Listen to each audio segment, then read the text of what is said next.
Hello, everyone. Welcome to Advanced Provisions. Once again, I'm Dr. Nicole Nicholson.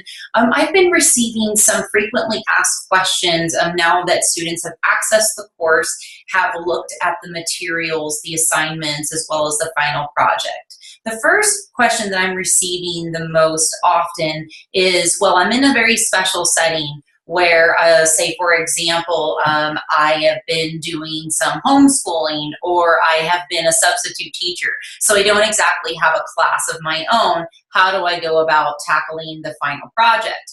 Well, the one suggestion that I have is to create lesson plans for steps 2 and 3 of the final project that you know you will use in the future.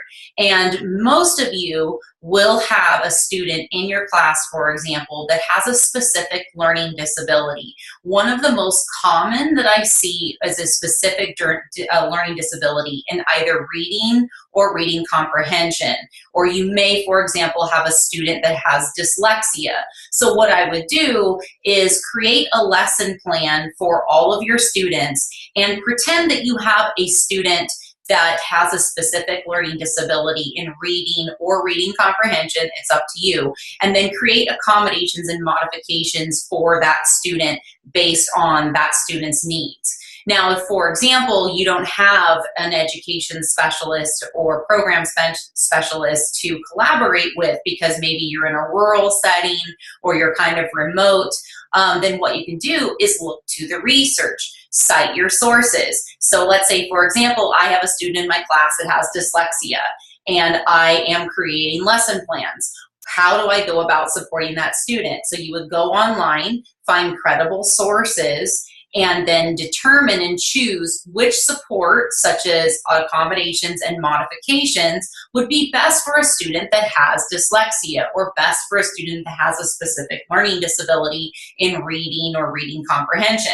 So if you do that, then you would need to cite your sources, of course. We always want to give credit where credit is due. And you can just include those sources, just list them on each step of the final project if you are looking to the research because you don't have anyone with whom to collaborate based on your setting.